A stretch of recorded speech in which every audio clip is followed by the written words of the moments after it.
No. He just, Don't scare me. No, you don't need a mask. Boo. All right. Once again, we're here with Man and D-Mirror Show. It's the show that what, y'all? Show that matters. That's right. And tonight, we got some special guests in the building.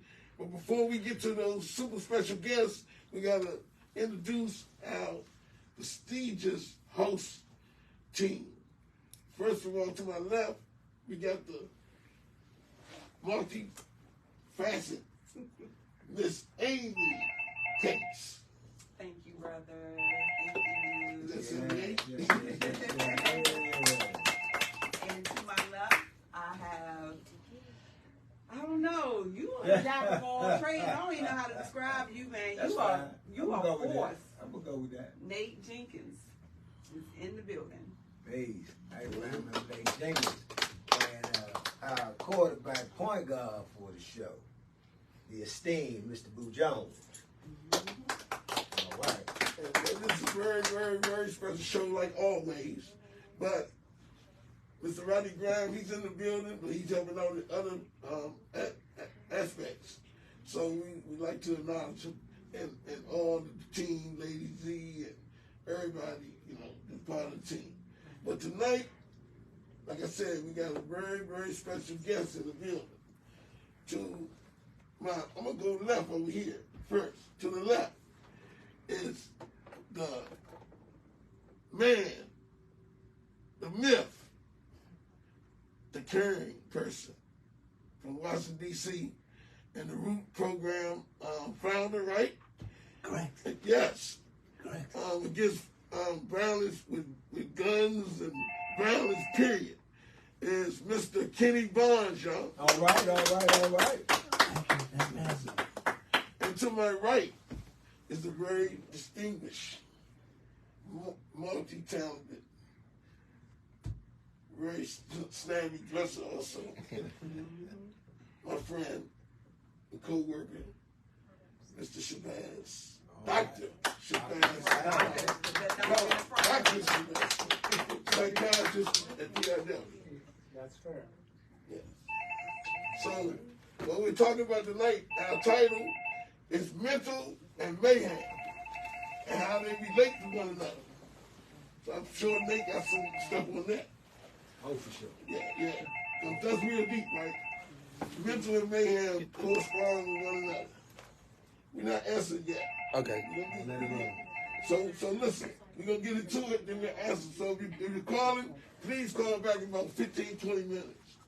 And we got to get into this meat of the show right now. So first of all, I want to get Mr. Barnes to tell us a little bit about himself, and we'll take it from there. Well, my name is Kenny Barnes. And you know something, boy? I went to school, and I didn't go back to college until I was in my 50s.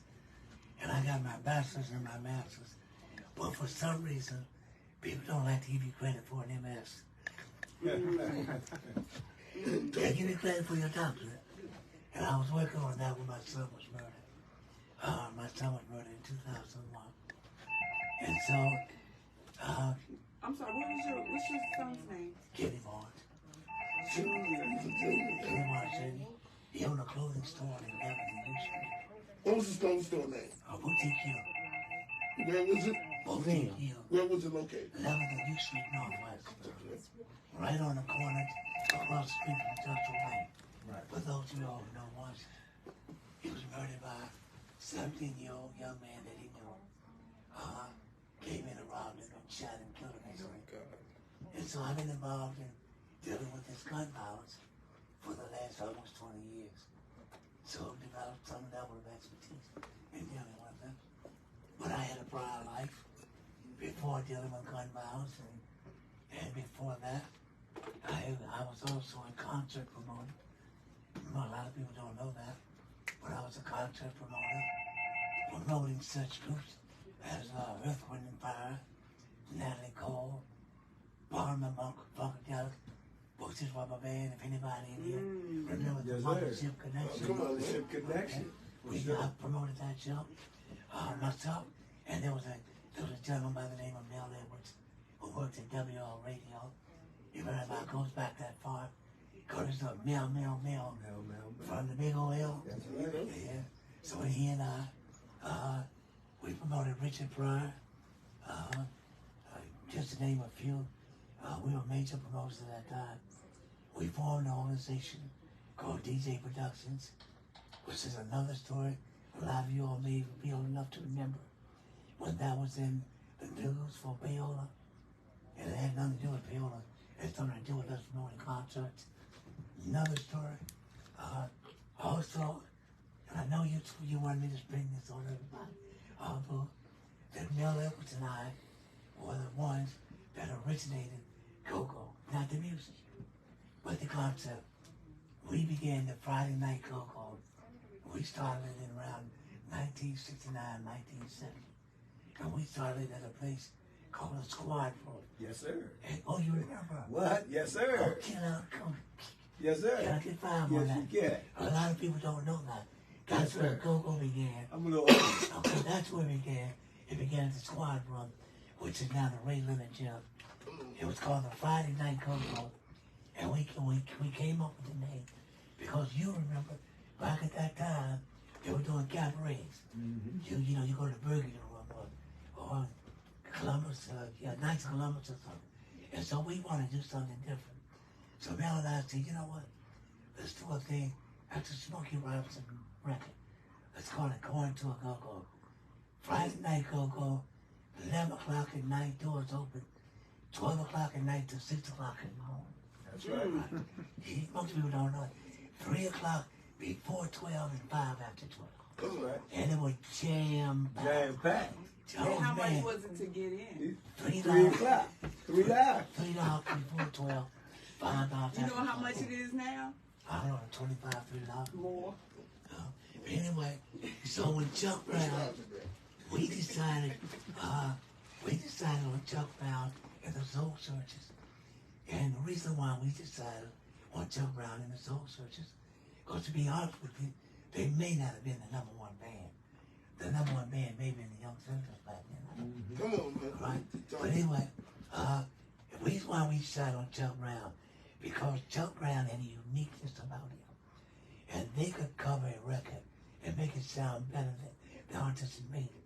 But then Chuck Brown would go into this ad lib of this music, and nobody knew what it was, didn't have a name for it. And so when Chuck Brown came to the Friday night go-go at the Squad Room, that's when history was made. That's when go-go music began. Live on your show, boy. First time live. Come on, man. Hey, that's Wow. right. Hey, That's hey, history, baby. we gonna shoot him some. Let's just get Dr. Khan out of the way. Dr. Khan, tell us a little bit about yourself so our viewers know who you are. So I'm originally from Pakistan, but I've been in the United States since the 90s. So I was in California. My daughter moved to DC. She came to DC for college, and I ended up moving behind her. So I've been in DC about 4 years. I moved in 2018. I work psych inpatient in DC, and I see adults, children, and so I started through work. I started seeing a lot of kids, adults coming in with aggression, with violence in the history, and I sort of was dealing with that clinically, but how I got in touch with Mr. Kenny Barnes is I joined a Rotary Club in DC, and I was trying to find my way around, and the president of the club at that time, he was starting a peace initiative committee, and Mr. Kenny Barnes is in that committee. They invited me to come in, given my history and my work as a psychiatrist, to bring in the trauma perspective and mental health aspect of it. And I was dealing with it almost on a daily basis in my clinical line of work. It made perfect sense to me to jump right in. And I said, this speaks to me. So I would want to be a part of this committee, and that's where we started. Yes.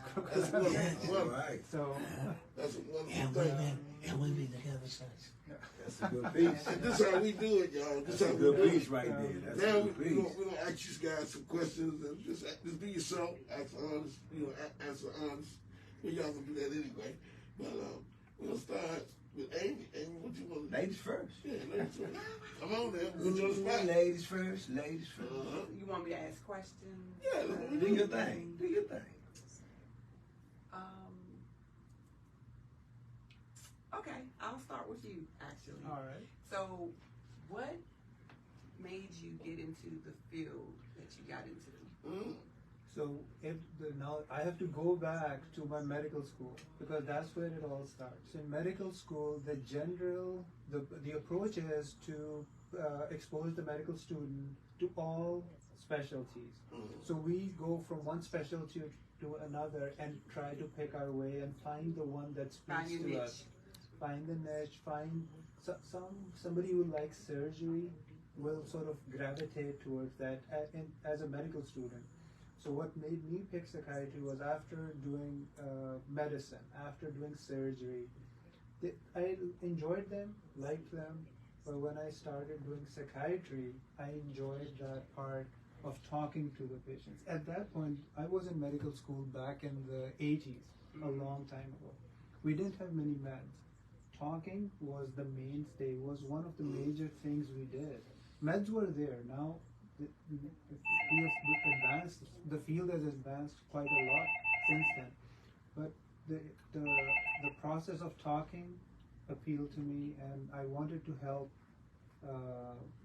the clients, the patients that I saw through talking. So that's why I like psychiatry. It attracted me as a field, and I've never looked back. So you don't really work then? Yeah. Because you love doing it. Yeah, I love it. Right. Because I actually, I'm like 10 core credits short of my bachelor's in psychology. Oh, wow. Yeah, so I have not gotten back into it, but I have my criminal justice degree. So I'm trying to piggyback off of that and, and apply that for my degree, but I just don't have the time. Got so much going on. But let me ask you this. So as far as children, in the early 80s, how did you view that? Because I know a lot of people now that are now adults, they were definitely needing of mental health services, and at that time there was really no diagnosis for children. They just figured they just had energy. It wasn't identified really. It was just hyperactive. It wasn't ADHD or ADD or manic depression. It just wasn't there. So how did you deal with that in the 80s? So back in the 80s, and you're 100% right, when I started the field, at that time we talked about, this is a very old term, minimal brain, we used to call it minimal brain disease, hyperactive. It's ADHD has changed a lot of names over the years. But even now, the field of child psychiatry, which is the field of subspecialty of psychiatry that involves working with children, is underserved. If this is, I'm talking about 2022. So back in the 80s, it was hugely underserved. There were not enough people who were trained to evaluate and diagnose and work with children. So because there were not many people, so that also impacted the treatment. Not many people knew what to do when the field had not advanced as much as now. Or have the patients with children in general. Right. Yeah. So I think the field sort of, when we are in medical school, you get attracted to a field because you think you can work in that field. So it does require a lot of patience. Certain personality characteristics will go towards a particular field.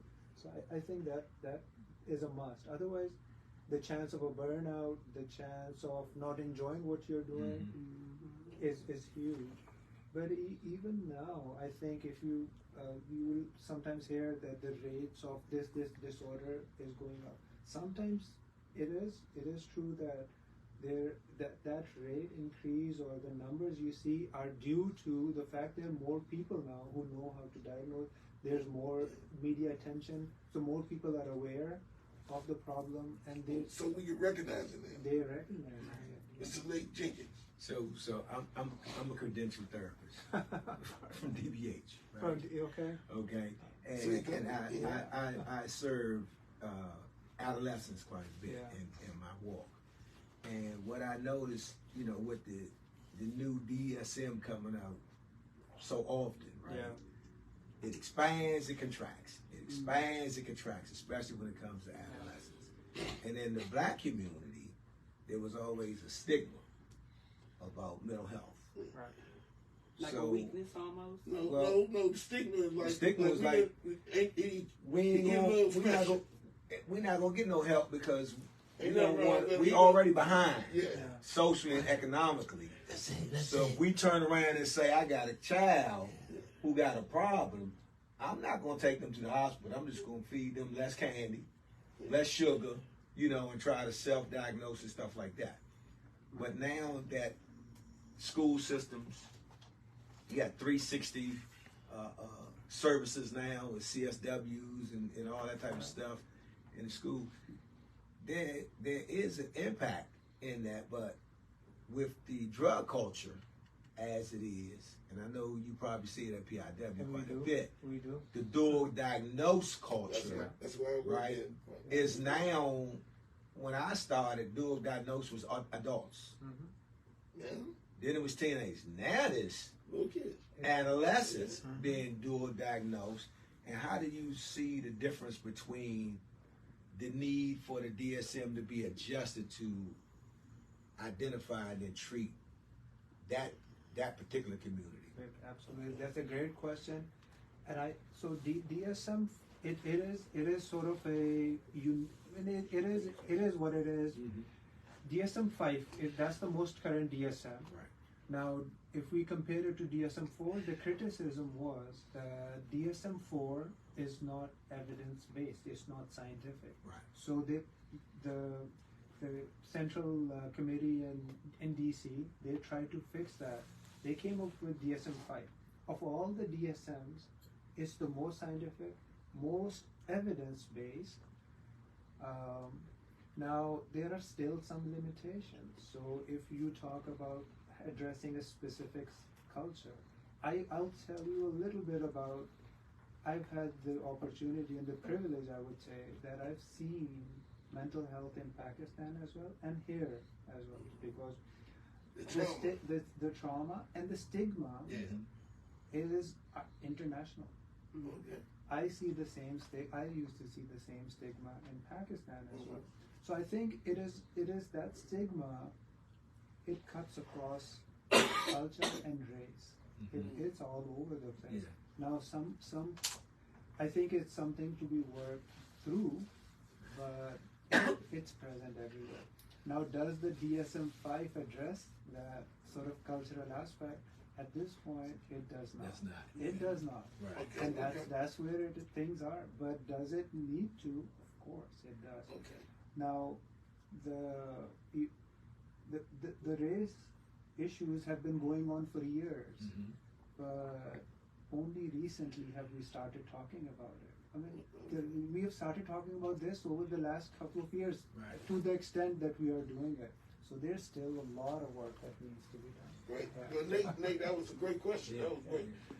We ain't gonna let you No, off I'm the ready hot to bring him seat. in on my next question. Oh, right? he ain't gonna let you off the hot seat. So Mr. Bonds, as well as Dr. Shabazz, we see violence, particularly gun violence, being portrayed by younger and younger people. Yeah. But I notice in my clinical walk, when I get these individuals, there's one exercise that I use to communicate with and get early results, and that's anger management. So do you find that in your walk, Mr. Bonds, that gunplay may be a result of not having tools to deal with anger? That's good. That was a great question. I think you should also explain to your listeners what the DSM is. Right. I don't think that's good. That's great. I don't think a lot of people know what the DSM is. Explain it to us. Well, it's a way that you use symptoms in psychology, and you use symptoms, and you can look in this book, and the symptoms will tell you what the diagnosis is. Yeah. And that's basically what the DSM is. Okay. And then another thing I want to add before I answer your question is also with black people, we always, when we were coming up, it was like psychology, that's white people, that's white people stuff. Yeah, that's not, we don't, that's not our stuff. Pray to Jesus, come to church or something. Right. But anyway, in answering your question, first of all, you got to learn behavior. Excuse me, turn to your left a little bit so they can see you. I'm talking to Nate. Yeah. I know you get personal. He's a personal guy now. I'm talking to Nate. We talked for about 2 hours one night. But anyway, violence is learned behavior. That's the first thing that we need to understand, is that no one is born. I mean, there are exceptions like a Jeffrey Dahmer or something like that, but nobody's really born violent. Right. And so it's learned. And so therefore, we need to go into the home first and foremost and look at the environment in which a child is coming up in. So when you're talking about anger management, that's like if you're looking at a public health model, that would be more toward the intervention, when we really should be looking more at prevention before it gets to that point. Right. Okay? And by that I mean we need to look at children when they're younger and start dealing with them early on. That's and right. looking within their environment and looking at the family. And I want to say something else real quick about psychology. I want to tell you the reason why I got into psychology. Now we're sitting here with Dr. Shabazz Khan, and Dr. Khan tells all of us sitting here, 4 plus 4 equals 12. We're going to sit here and say that's profound. It's not. Dr. Khan That's very profound. That's very profound. If I say it, I'm an idiot, right? But Dr. Khan said it's profound. That's one To of some the people. Not this family. Not this family. Well, you know what you know what I'm saying. In academic, it is profound. And then another reason that I got into psychology is basically a Western phenomenon. Right. It doesn't come from the East. It's a Western phenomenon. And most of your tenets are based on treatment of white males. Right. Okay? Exactly. Right. So I said, you know what?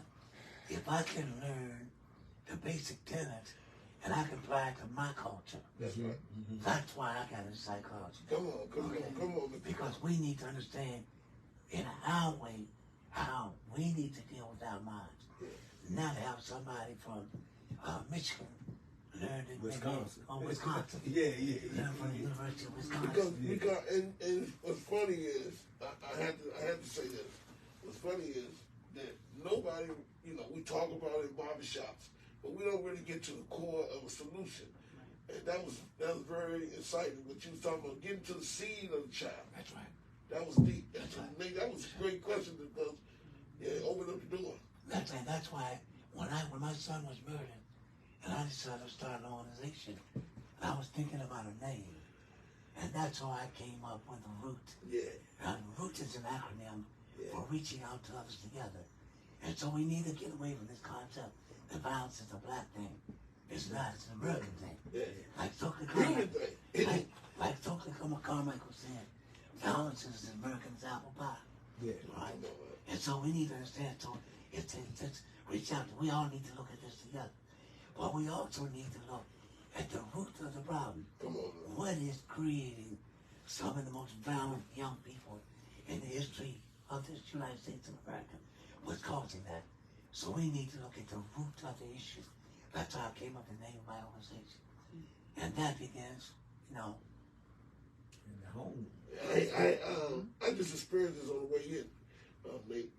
Systematic profiling and racism, and that's I believe that's the root because it's being projected at our people act like, you know, I thank God for Donald Trump. And a lot of people say, why you say that? Man, Donald Trump made it plain. He made it plain. That, look, we treat you like this, and you got to accept it. So he was the best president for our people, I think, that we ever had.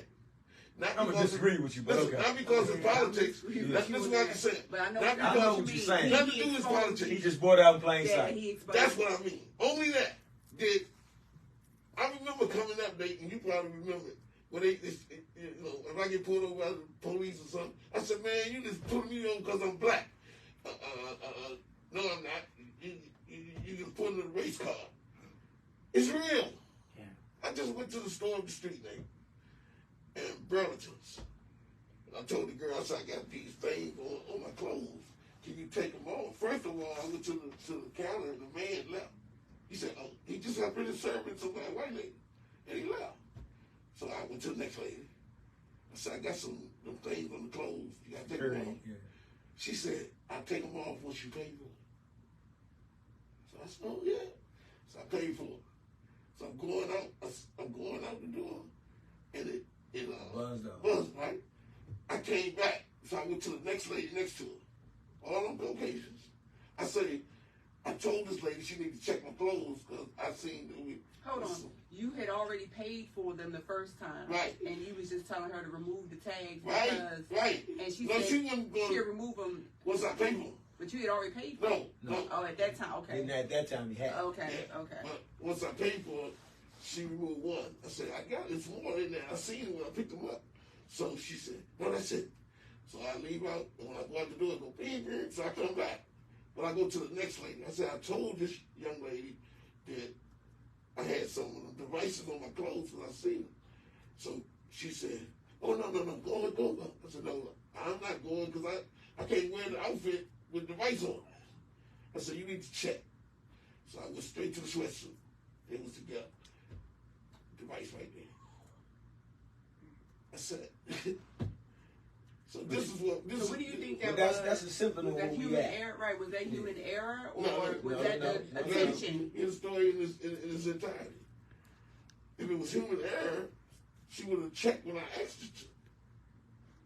So she'd make sure. Like she was drawing attention? She wanted me to hurry up out the store. First, she didn't think I had the money for it. First, she didn't think because listen, I've been shopping for. She's profiling. Listen, I've been shopping for a long time. You know, they take the things off and they ring them up. They don't take the things off when you pay for it. Tell me where they do that at. They take them off as they ring them up. Yeah, they ring it up and take it off. Yeah, they don't take them off. I'll take them off once you pay for it. You take it off once you're ringing it up. Come on. That's right. Because now I'm in the process of paying. I put them on the counter. Right. That's what she's talking about. I get what you're saying. But you know, Mr. Barnes made a very astute assessment, and I think Dr. Shabazz can align. We all can align with it. That in America, violence is a learned behavior, and it's propagated at home. So if that be the case, when did that learned behavior become the dominated activity in the household from a learning perspective? Because I'm currently writing a book about parenting.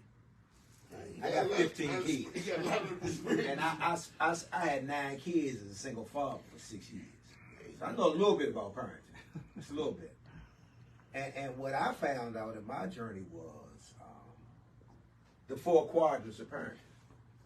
Right? And just from my own assessment, the first 10 years is instructional.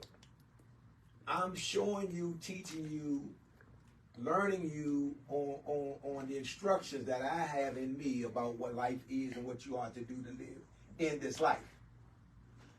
From 10 to 20, I'm governing. So I am governing those qualities and information that I gave you from 1 to 10. So that's my governance.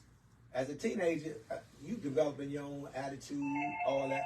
I'm governing that against that with the information I've been teaching you as an instruction.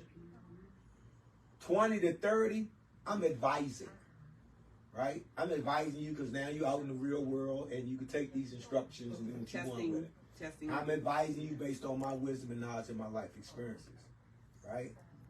From 30 and above, I'm your friend. I care about your well-being. I'm going to do everything to make sure that you are in part with whatever it is you need to be successful that day. But when those quadrants are reversed, when I'm your friend, 1 to 10, and I'm not instructing you, it's a problem. Well, who's teaching you? Your mind is developing. It's a sponge. It's absorbing. But what you're absorbing is my behavior as an adult. Right. I may curse, swing fists, and do all these things dangerously as an adult.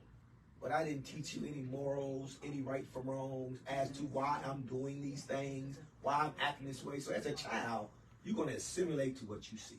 Right. Yeah. And what your environment That's brings. important. So now for you, Dr. Shabazz, I would ask you, when you are servicing a violent client, I know a lot of times we go back to the beginning. He called me. Right? We call you as the come get this joker. You reaction to It's it. a show of force. Yeah, It's a show of force. right. To have, sometimes But for you have you, to do that. when you're dealing with a client who is violent, Set boundaries. how productive is it in your dealing with that particular person? How productive is it for that client to understand his essence of where that violence and that trauma came from? Yeah, it's very important. If they're ready, if the client is ready to talk about it. So the trauma is a painful experience. Mm-hmm. Trauma, just by the definition of the word, is not something that some individual will enjoy talking about. Right. It's traumatic. It's painful.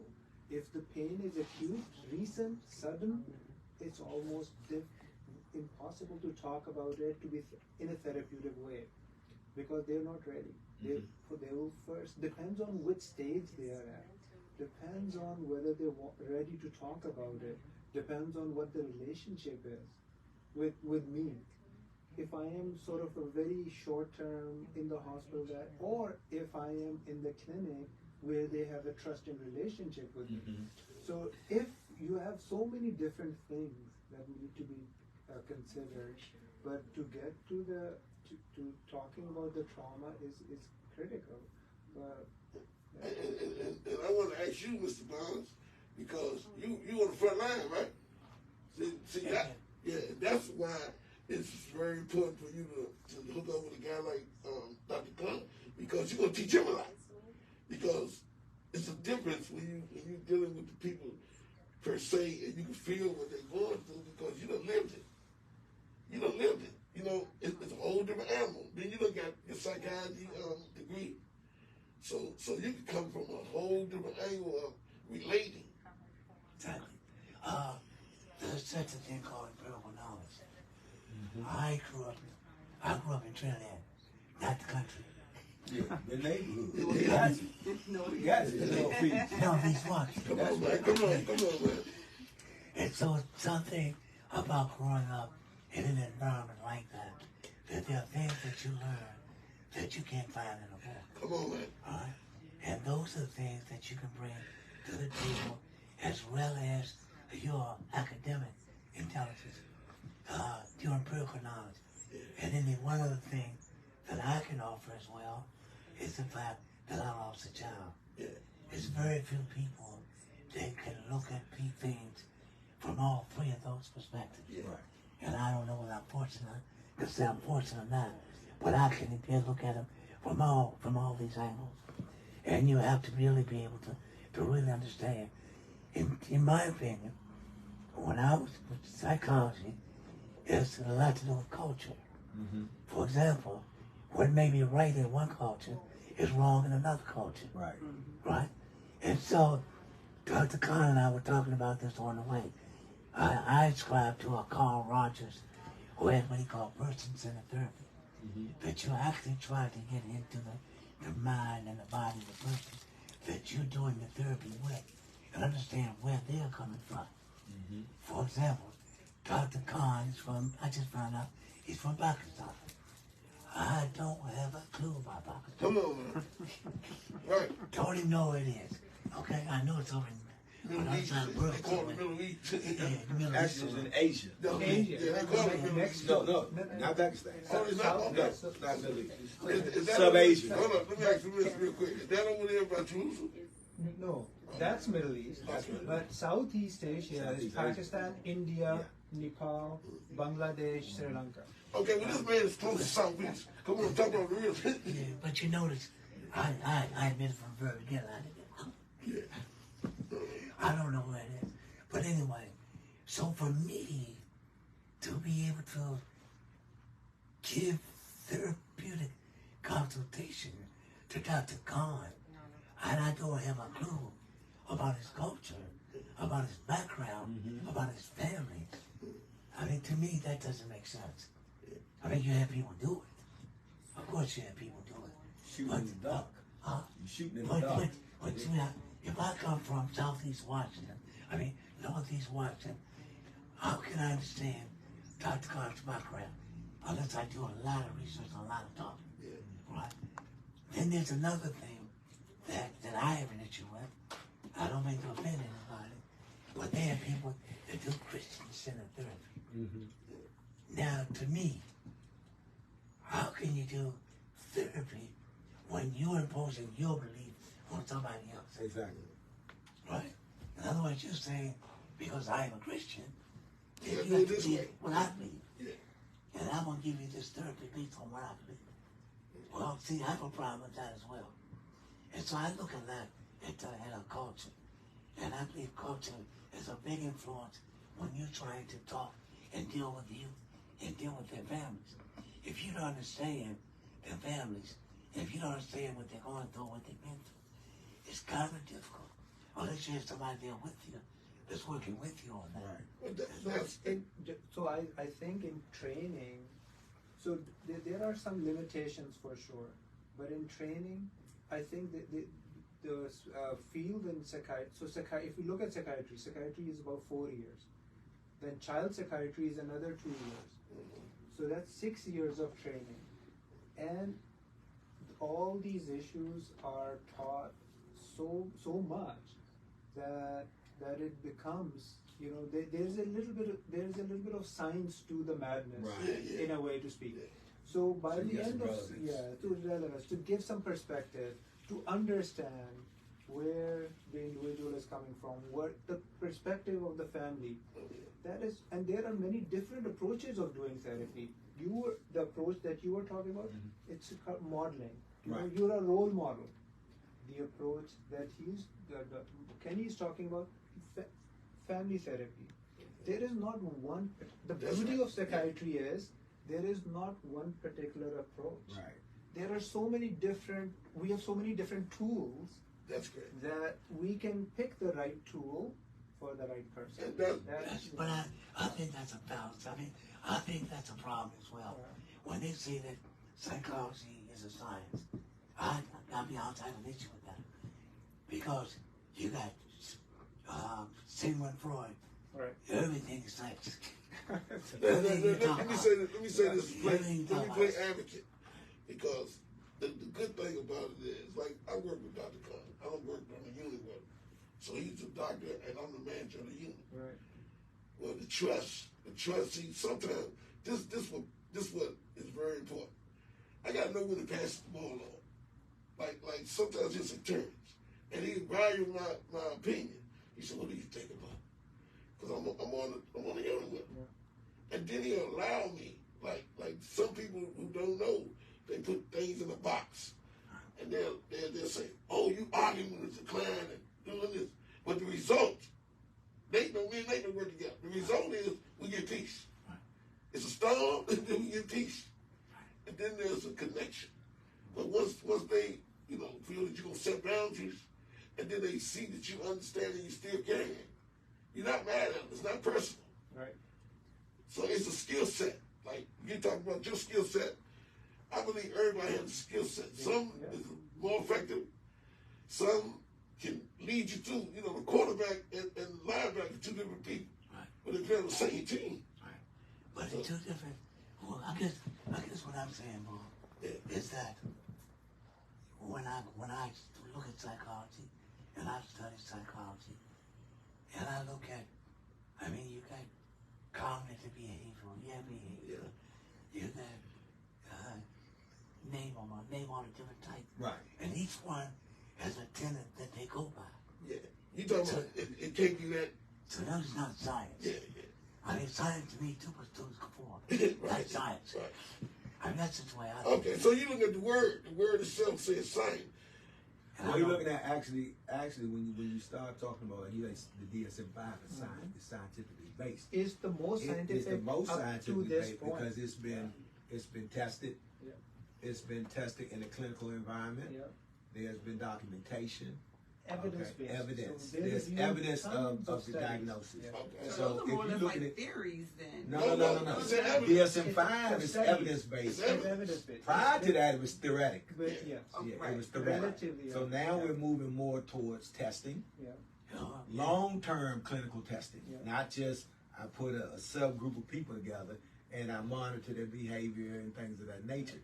Now it's tried and worn over a mark of time. Yeah. So there's some testing preferences that build into. Well, to Nate, that you know DSM. this. Excuse me. You know this, Nate. What's trending now, and Mr. Barnes can contest to this because you're doing your nonprofit, right? Yes. What's trending is that we have the Dr. Cons, right? But we had to put Thank soldiers. goodness for that. Yeah, we had to put Yes, soldiers yes. like us who like you were saying, relating based. Because if we can use the whole quorum of it per se, we can kind of make a better end product. You know what I'm saying? Right. Now, my problem is, and I want, you weren't here in the United States, but you can comment, of course, if you like. I'm a director at Mr. Bonds because of your life experiences. Prior to the Reagan administration, federal government was highly active in mental health treatment. Then we went to this community-based mental health scenario. When Bush got in there with 1,000 points of light and all this federal funding went out to these community-based things, places like St. Elizabeth Hospital. You remember how DC used to be back in the 60s and 70s. I'm not saying the care was great, because it wasn't, but there was no care great. Right. You know, if you look at the report card for mental health across the world, the United States is still getting a D and a C from an A through an F. Okay. And we got the best grades out there, because no other country is even getting past a C, right? But what I'm saying is the focus, what I didn't like was the funding and the focus for mental health was drained from, this is only my perspective, when we took it from and put it all on the community. Well, hey, let me. And I ask you, how do you feel about that? Well, first of all, Reagan was the one that shut down mental health facilities. Yeah, correct. Okay. Right. So let's talk with that. Let's talk with that. Economics, yeah. Reagan was the one that shut down when we used to have mental health facilities that treated mentally. You know, sometimes they were doing lobotomies, crazy stuff. Let's not forget about that. But he shut down mental health facilities. And so what happened to these people, and this is what we need to think about, they were mentally ill, they were going to mental health Did he facilities. shut it down before or after he got shot? No, Before he got, I mean, Before. got shot by, Right. Yeah, he got shot. While he was it was president. before and then he got shot by, Somebody with mental health. Right. I mean, it's not funny. No, but that's it's how it That's true. was. That's true. But the point, Shut down. but the point I'm trying to make is, the people, where are these people now? They went back into normal society. No. No? They're in our prisons. Oh, come on. They're in our prisons. And their offsprings are also in our presence. Yeah, it's a domino effect. What I'm saying is now, and there's that's so many people who have mental health issues, substance abuse issues. who are in jail. Incarcerated instead of being treated. Instead of being treated. Right. That's the point I'm Or trying to if they're incarcerated, have those services there and let No, it don't happen. Right. You're incarcerated. Right. You are in the penal. Understand what it's called? It's called the penal system. Yeah, This is penalty based. yeah, the point. the point, the perspective, another perspective of why this happened, client based. So all the community focus was, So if you look at what was going on before was that clients and patients were being locked up for long periods of time, and they would not be released at all. So these state institutions would have, the clients would live all their life there. In there. So it became to the point, now we didn't have many treatment approaches. We were talking about some things that have no place in modern psychiatry. So we let that go. We started having some treatments, and then the question became, why don't we let our patients live their lives and to achieve their life with their most potential? So build the community service, and that's why the institution started shutting down, and community services opened up. But I think it's when you talk about psychiatry and mental health, because it is a live institutional process. Here's the final DSM, right? It is improved upon, hopefully, every 1 through now 5, right? So because it's a live, moving scenario, we shouldn't have absolutes to treatment. Okay, that's good. It should not have been absolutely shut these facilities down. Right. Absolutely put these people out and have them live their best lives.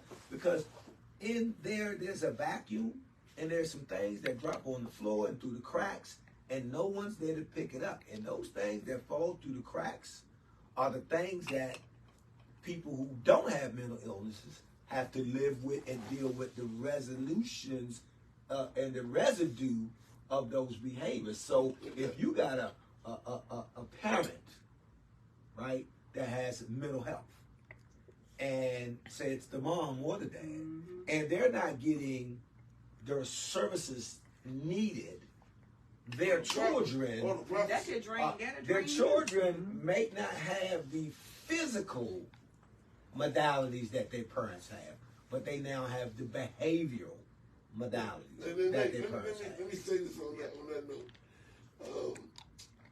That's why we reach across the aisle. That's what we do, man in the mirror. That's the whole concept of what we're doing here. We want to be able to provide a solution.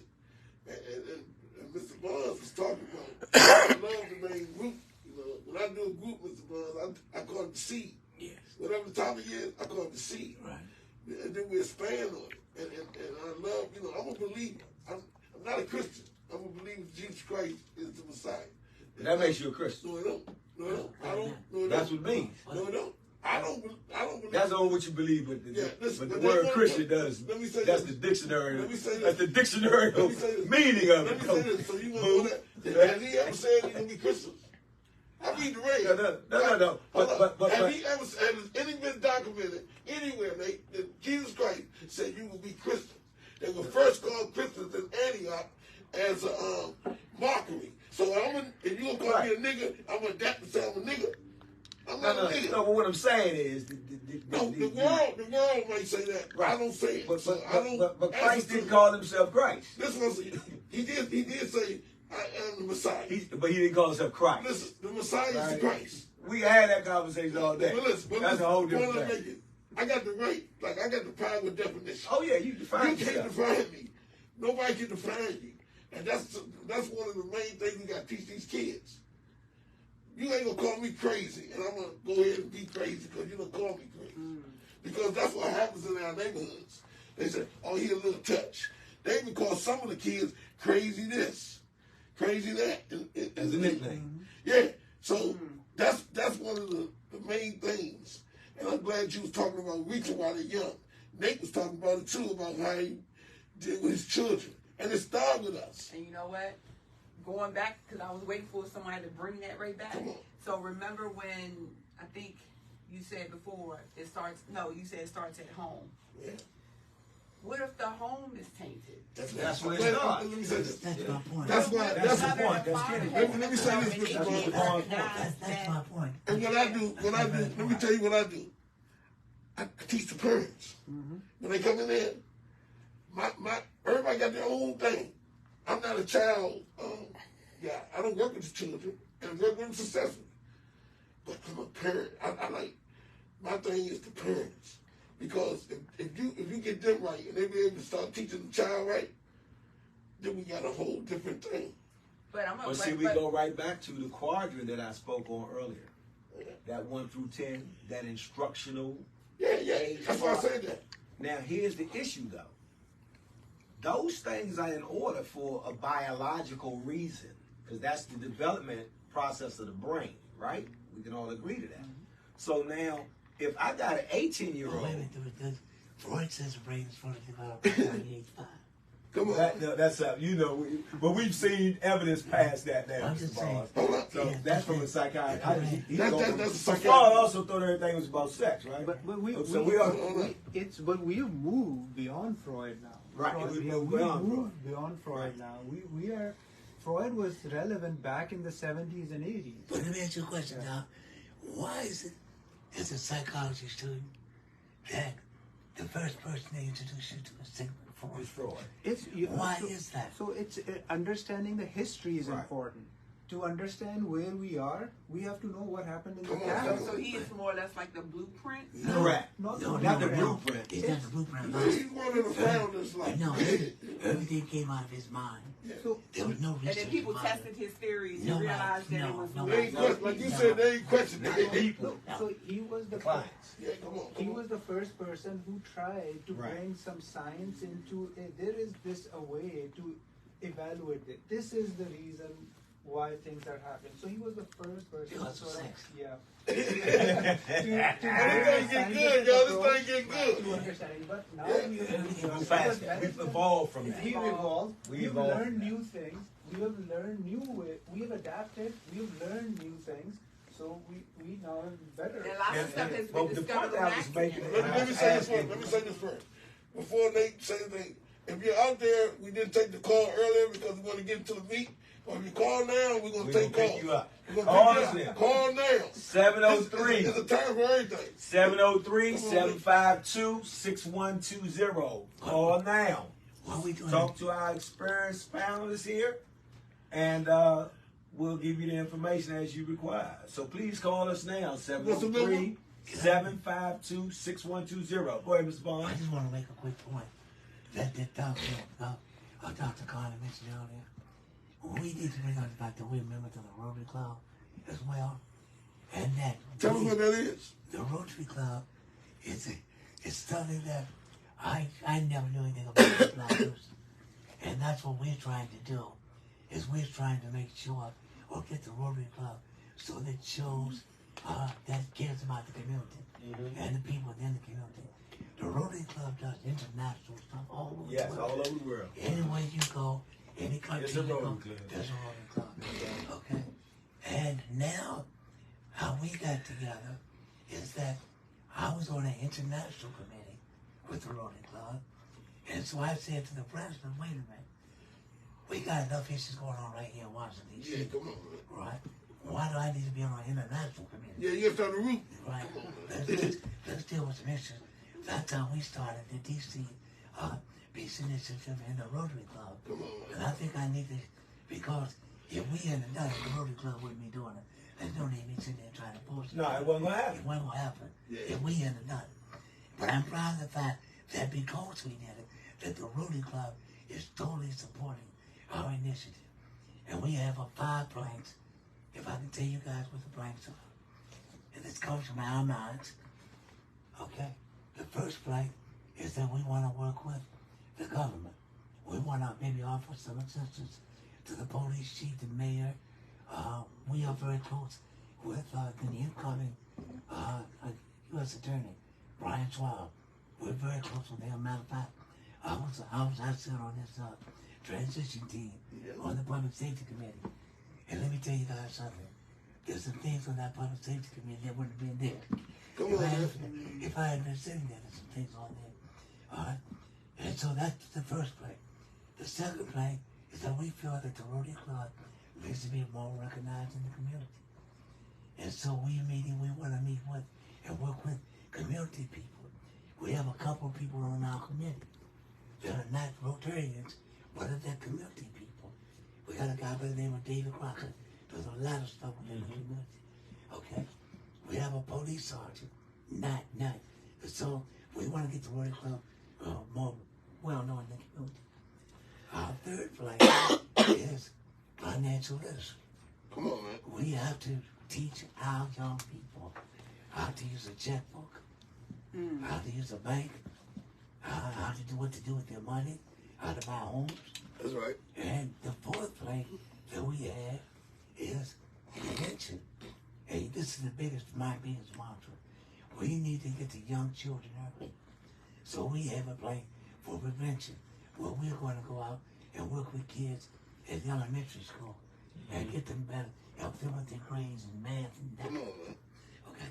And then the fifth thing is my Dr. Khan's favorite trauma, mine too, is trauma. You know, we have no idea if you are not in a violent community, if you have not lost child to gun violence, you have no idea the trauma that a child goes through dealing with these issues coming up. The child's going up with these issues, and as soon as he turns the TV on, there's violence all over the place. You can't It's showing you how to do it. Hey, you can't listen to music today without just a record with somebody killing somebody. Sex and violence. Okay, sex and violence. And then the other thing is, and I'll say this, is that I won't get a debate about this part. When I was talking to Dr. Khan about this, I grew up in Washington, D.C. Black people, we're a matriarchal society. We're not a patriarchal society. That's correct. Dr. Khan comes from a patriarchal society. That's correct. We are matriarchal. Our women have right. always been our strength. Our mamas have always been our Your strength. mama. Okay. Now, if you got a black child in America, I'm not going to count the father right now, because a lot of us didn't have fathers. A lot of them don't have fathers around now. If you're a black child in America and you can't respect your mother, then who can you respect? You can't respect no one. Can't respect nobody. Everybody is a victim. Everybody's a Now, victim. to pick back on what you said, Mr. Barnes, and we talked about the elephant in the room and all our shows being racism, but racism is an active, it's an ism, right?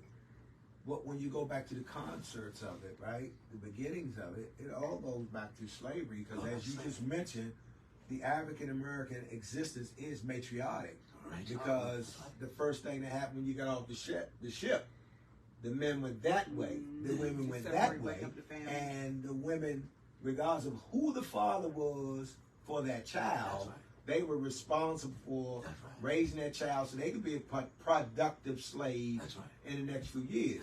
And that has never changed. Now, if you go back to Africa, it's patriarchy. It's back to the father. Well, you know, it's here in America. I thought I was getting an argument about that. No, you're not. Hey, No, you're not. No, you're not, Mr. Barnes. Let me high five for that. Hey, Nate, let me say this to piggyback on your piggyback.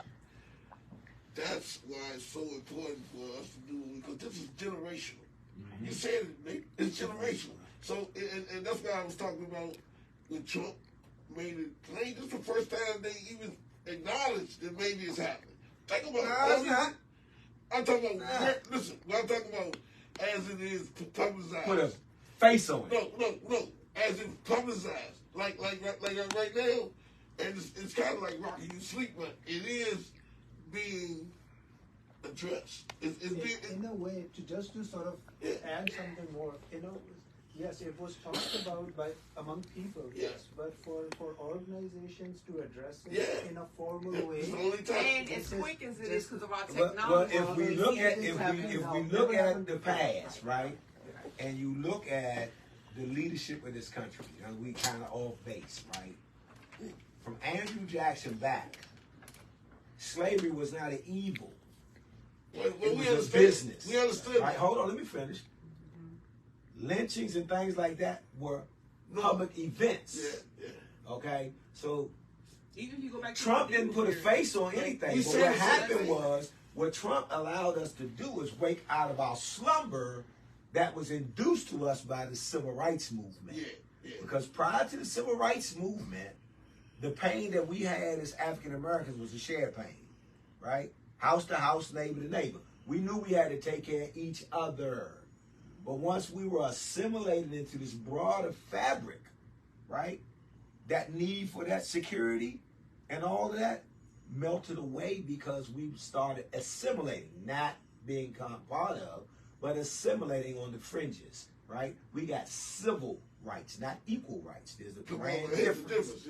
But we took the pill. And we started to live and act as if, and what Trump did was, he said, the pill don't work no more. Exactly. Okay? So I'm going to tell you what it really truly is, and that's it. We are taking the mask off, because see, the Klan went from hoods to suits. Yeah. But they went to suits during the civil rights movement, not before. But you know, Nate, and I want to add something to what you're saying as well. As Dr. Khan knows, as psychologists, we look at variables. What changes, what variables happen. And when I look at variables from when I grew up, okay, well, racism was there. So we can't blame racism or violence. That was there back then. Okay? When we look at poverty, well, poverty was there. Poverty was there then. If you look at fathers not being in home, they weren't there. They weren't known back then either. But why? Huh? But why? No, let me finish my point. Okay. So I'm trying to show you what has changed between when I grew up, like Nate was, for example. When I grew up, there was no way you could go from Trinidad to Leroy Ball without you coming back with one of the worst butt rippings you ever had. That's right. Okay. The only difference is now they're shooting you. Yeah. Instead of fighting, you're shooting. Yeah. So what's the difference?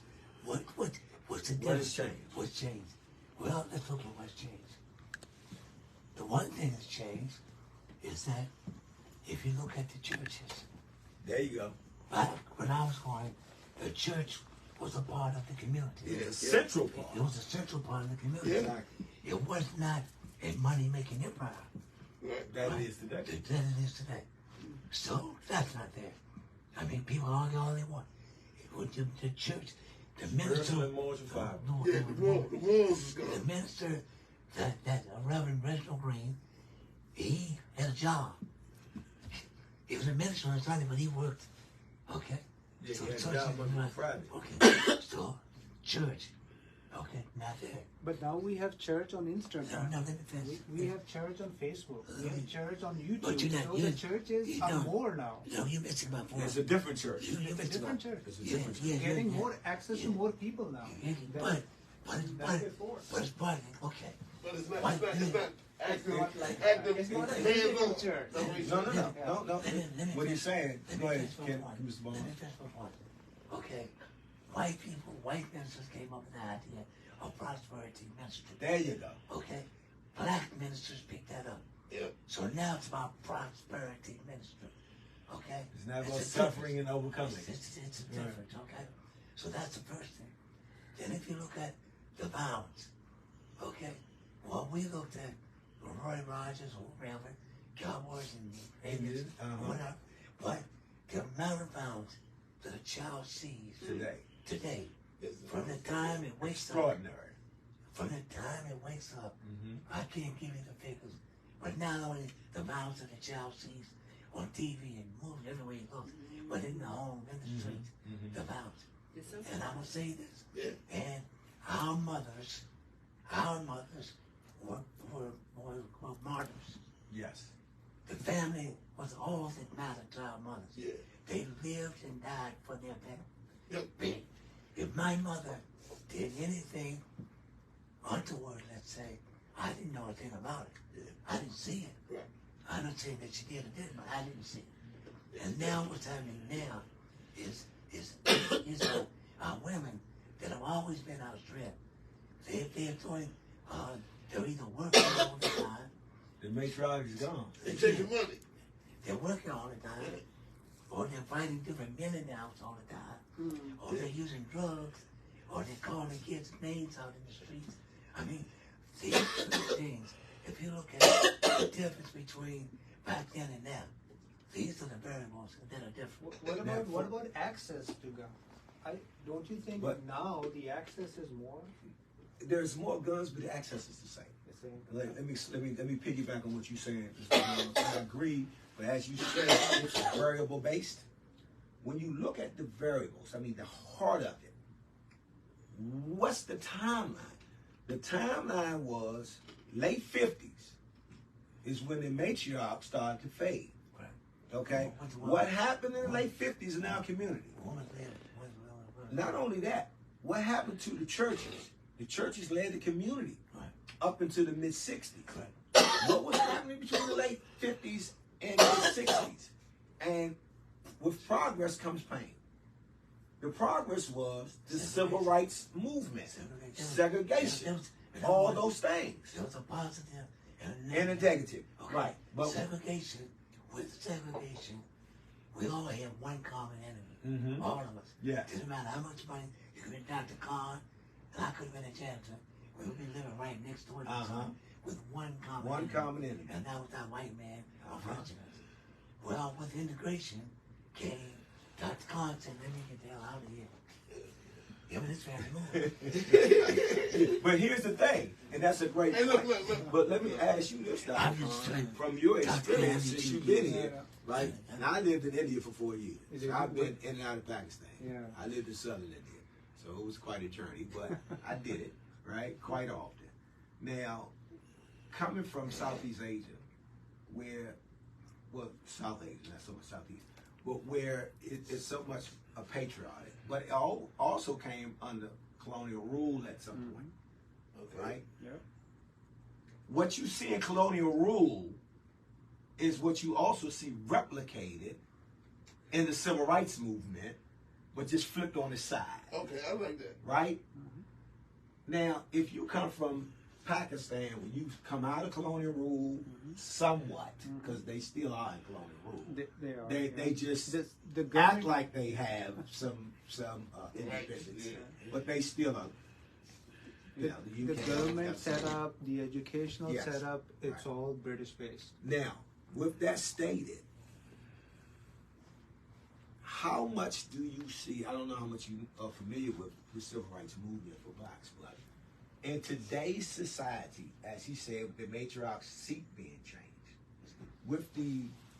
when we became inclusive with civil rights, and you got the women's suffrage movement and all these things going on, it reduced our matriarch from being a matriarch into being a mainstream individual. Well, what question was so my question to him was, to you is, to Dr. Khan, when colonialism switched out and you guys became independent, how did it affect the nucleus of the family?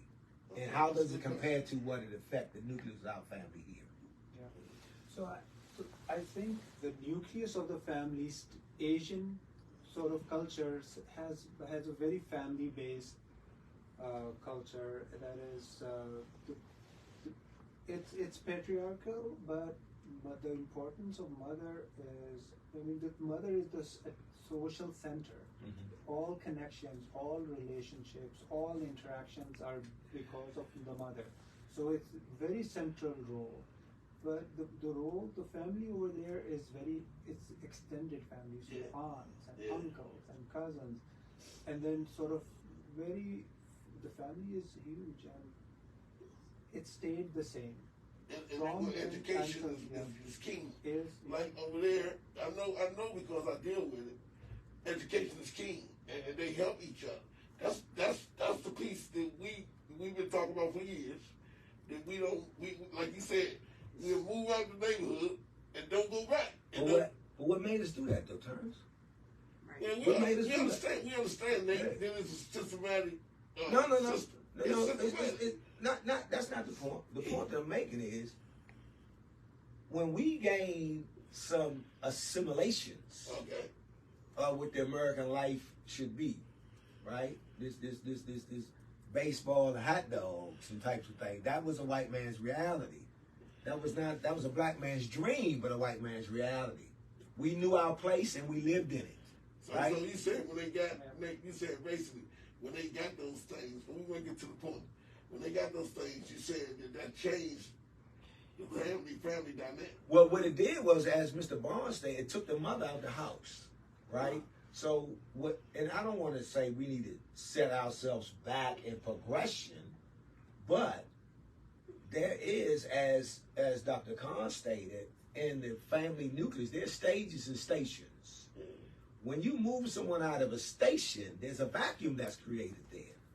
And if you don't have something to fulfill that vacuum, it like running a vacuum. Anything gonna run up in there. Right? The stages, I think the stages are evolving way quicker than what we saw a few 10, 20 years ago. For some reason, these stages families are progressing through the stages very, very quickly now. And I think maybe it's the social media, maybe the social media is educating or passing, or maybe it's information. I shouldn't say education, it's information. What we do with that information, it could be educational. So I think there is some rapid change that we see, which it can be good too. I think all the social media can pass a lot of information very, very effectively. Okay. I think a big part of it is economics. Because I know, well, I can only speak for myself. I have a lot of jobs. I'm a single mom of 3. I have grown adult kids. One, my daughter is 12. But all the hats that I wear, all the jobs that I have, it's my household it's ran by my incomes. So in order for me to get the income that I acquire, I'm not going to be home a lot. So when you're not home, luckily my older kids, they're responsible, and my daughter, she's a good girl, you know, and I've instilled certain things in them. And also we have FaceTime, so I can always use the technology to help me parent. But a lot of families don't have that, but yet they're forced to be out the house to work. And then while you're out working, the cats are playing. Like, they out. Well, Kitty made a great point that his point earlier about the position of a matriarch, right? And the point that I was making about the partners of the family that first 10 years, you just verified it saying you're a perfect example. Right, you're a perfect example. You are a perfect example of what we just got finished talking about. I haven't heard you mention man yet.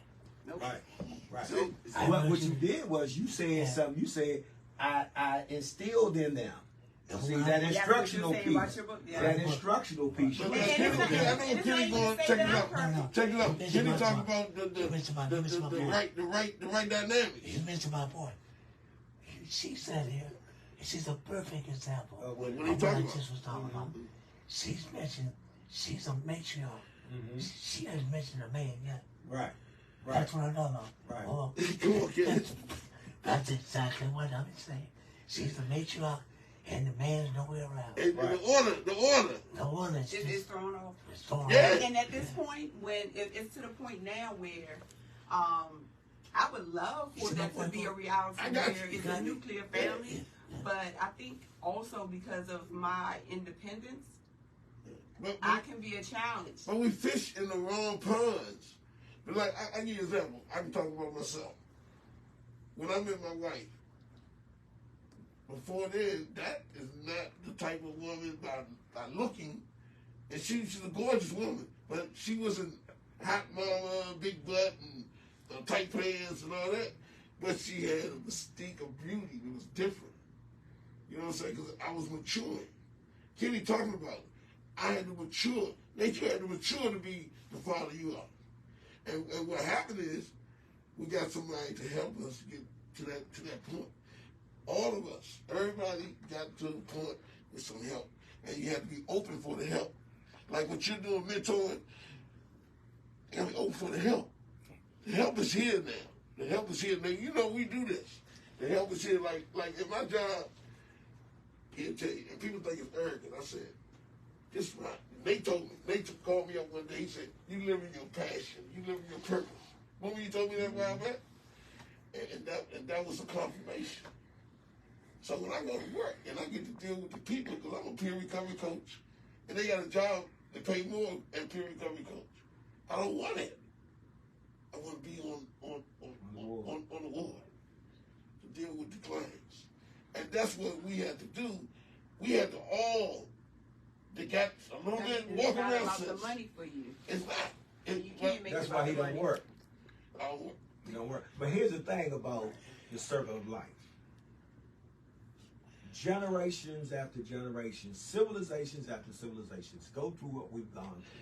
And there's always an inflection point within that history of that civilization that reverts you back towards the beginning.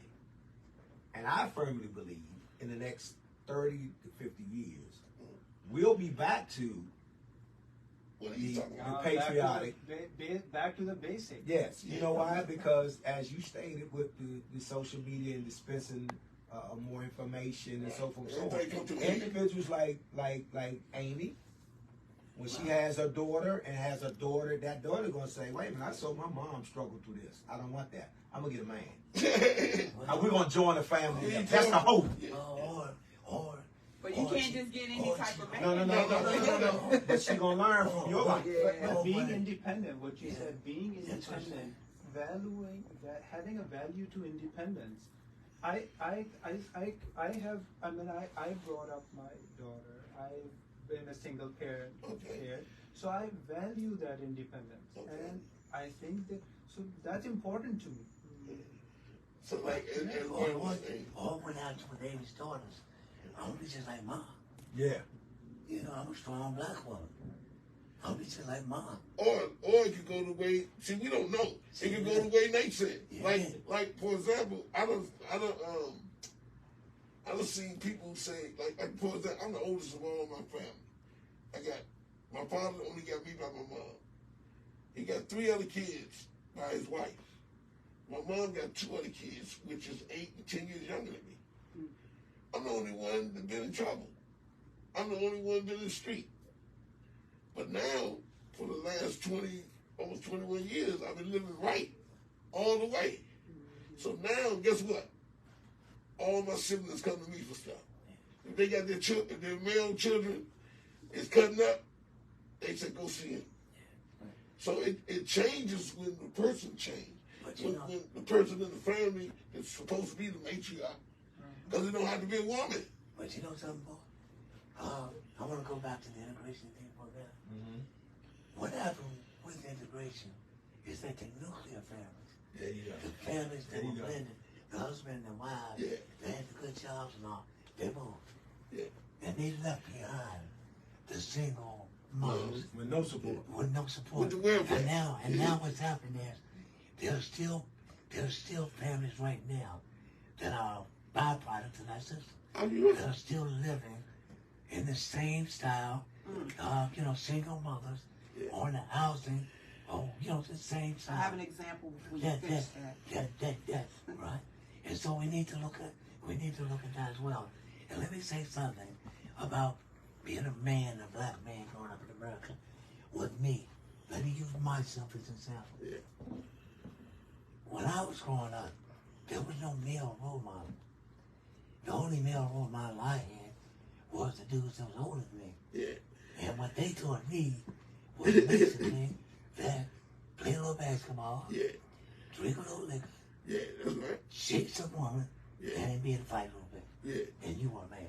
That's the criteria. That was the criteria. That was when I was coming up. So which therefore goes back to that we, and as our black families, our mothers, raise strong women, but they raise weak men. Mm-hmm. So I'm a perfect example. Yeah. I'm gonna use myself. When I was coming up, I'm a perfect example of that. Because I thought a woman was supposed to do everything. That's where I was raised. Yeah. But Mr. Barnes, let me ask you a question. Where's the essence of that? Think about it for a moment. It's not time worn or time tested. There was a seed planted, and it goes all the way back to slavery. What did they do with the slave man? They made him go procreate. I agree right? with you. Yeah. I'm agreeing with you. Devalue the woman because she's not going to be around because we're going to take her. And he got to look at it. Yeah. The man doing slavery was emasculated. Yeah. Exactly. Well, let's be for real. Yes, sir. Okay. Yes, sir. The man was emasculated. Yes, sir. Okay. Physically and mentally. Yes. And emotionally. And spiritually. So spiritually. Let me say this. But that hasn't changed, and new things like, and if you think about let me say this. We're talking about mental and mayhem right now. Mm-hmm. So if you tuned in, this is why we're talking about this. And we addressing the elephant in the room, so it don't like we just talking about racism, but we talking about the squeaky wheel. squeaky wheel need the grease. That's right. So that's what we're talking Mayhem about. is fragmented. It's so many different things. But it is a byproduct. I mean, the Western civilization. We got to understand the essence of America, okay?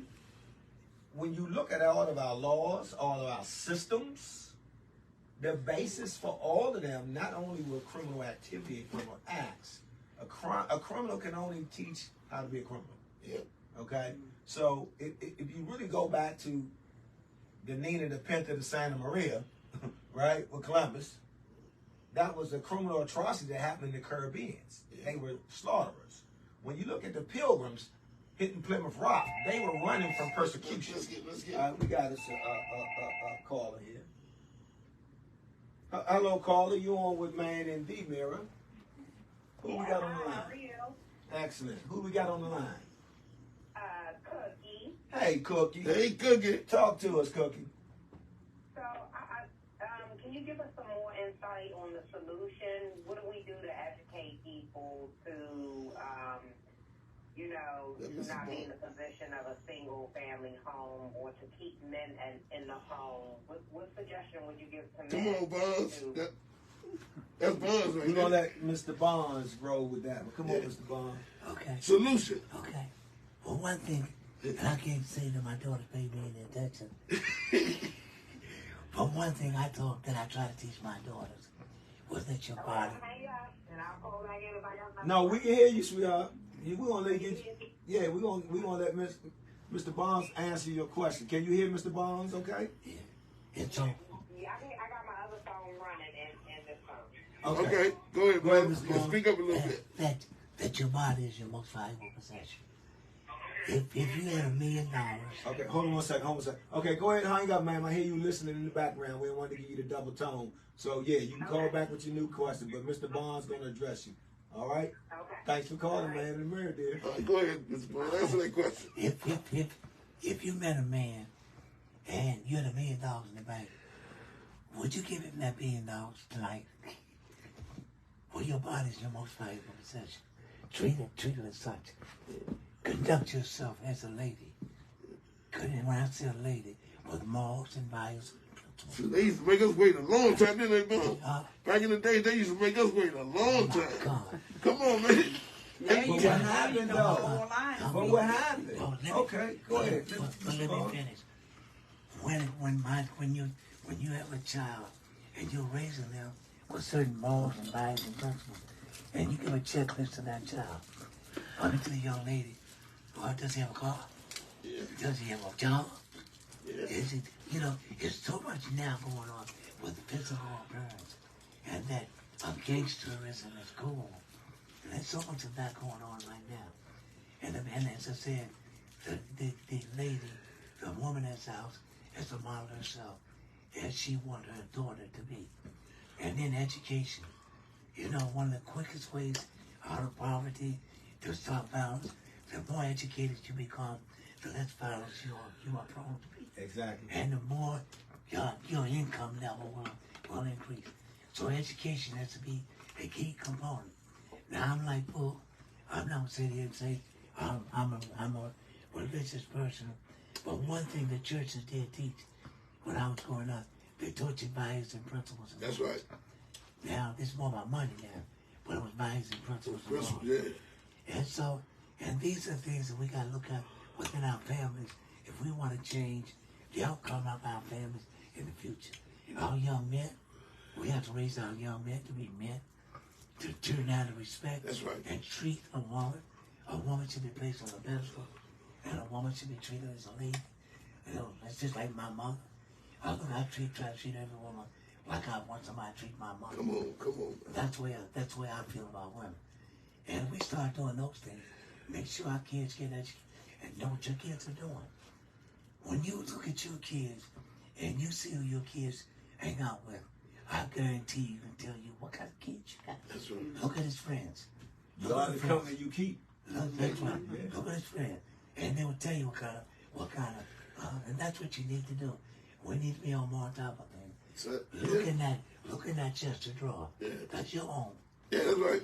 I tell you, look, hey, Nate. Before you get started, she asked a question that was two-part. the second part was how could she keep the man? Oh, right? yeah. So I got 7 daughters, right? And that are adults. I got 10 daughters in total. 7 that are adults. And they all date.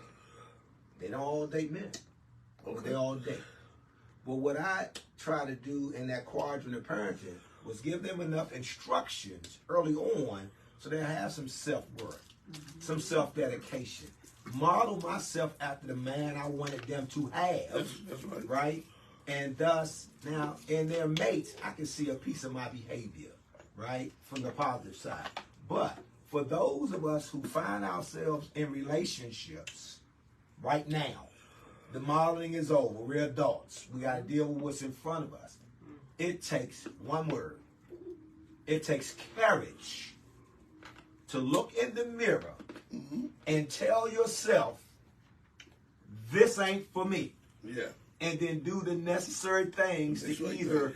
change with your mate or change your mate. But it all starts with looking in the mirror at yourself and deciding that this is not for me.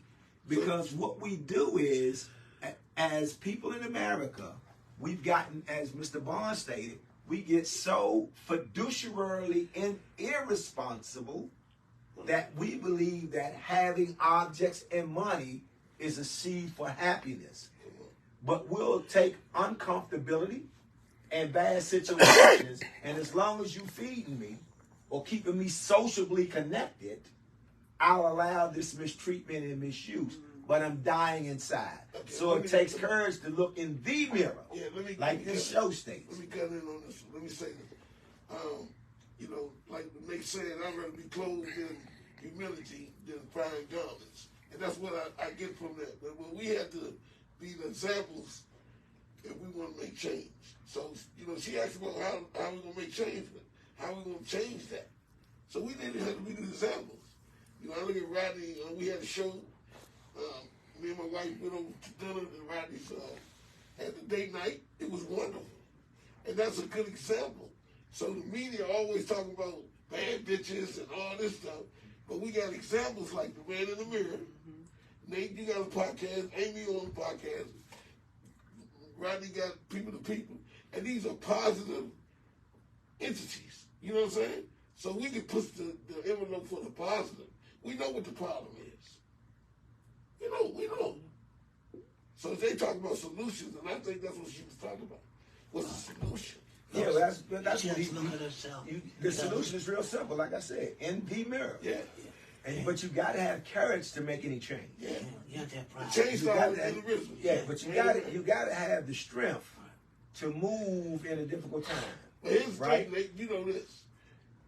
But if I don't know how to change, And that's what I first say. You gotta at least understand. listen, man, help me. Let's get this next call. Go ahead. Hello, you on with Man in the Mirror? Hey, it's me again. Club Oh, game. man. All right. Move your other phone away from that one so you don't get the Is reverb. it working now? There you go. Okay. So, I think a lot of, I want to chime in. I think a lot of the issues, we look like it's bigger pictures to this, especially in the Black community, and I want to dig there. I think a lot of our men go through a lot of traumas, Yeah. and they are being, you can't get professional help, you're crazy. And I think it causes a lot of issues in our family, in our community growing up, because they watched a lot of traumas in the household, so they repeat a lot of the traumas, so it causes dysfunctional pieces in the household, and it makes a lot of the men and women too broken. And I also heard you said were you saying change you change your partner or you leave your partner? No. You change yourself and then work with your partner for change. Yeah, change yourself. So I want to chime in on that really, really quick, because a lot of relationships that I have been in, I've tried to help a male and to allow them to be different. Now I'm at a place that I can't make a man who I want him to be with the change.